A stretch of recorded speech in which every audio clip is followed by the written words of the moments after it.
Assalamualaikum warahmatullahi wabarakatuh. Berikut dibentangkan tugasan individu bagi subjek GMGF 2014 Ekonomi dan Pembangunan. Tajuk yang saya pilih melalui modul adalah Dasar Fiskal. Disediakan untuk Profesor Madya Dr. Azhar bin Harun. Disediakan oleh Muhammad Azhari Azwan bin Hassan, nombor metrik 257487. Pengenalan. Dasar fiskal adalah alat kawalan ekonomi bagi mengawal ekonomi negara. Dasar fiskal tertumpu kepada perbelanjaan kerajaan dan polisi cukai.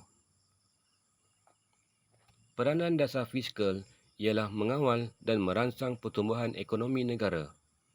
Peranan dasar fiskal juga merujuk objektif Kementerian Kewangan Malaysia menggubal dan melaksanakan dasar fiskal dan kewangan bagi merangsang pertumbuhan ekonomi secara berterusan.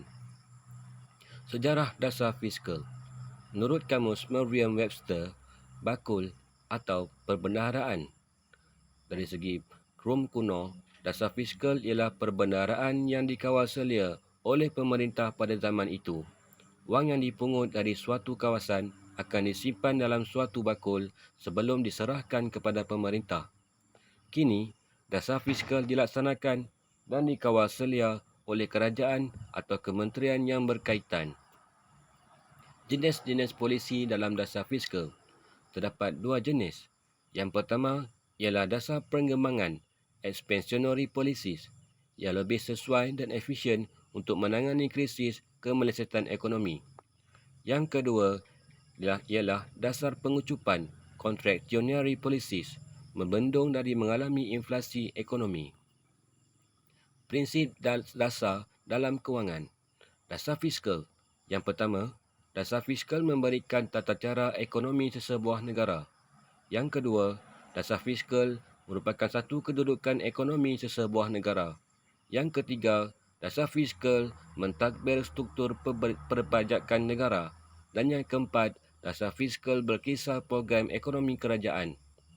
Bagi dasar monetary, yang pertama, prinsip dalam dasar kewangan ialah mengawal bekalan wang dalam negara.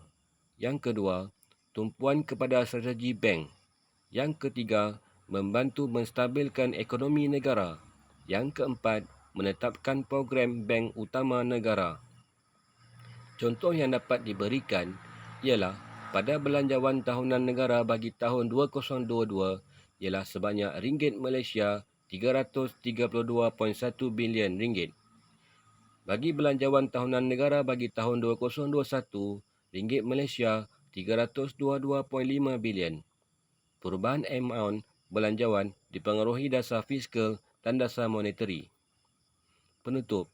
Dasar fiskal merupakan komponen penting bagi mengawal pengenalan ekonomi dalam negara.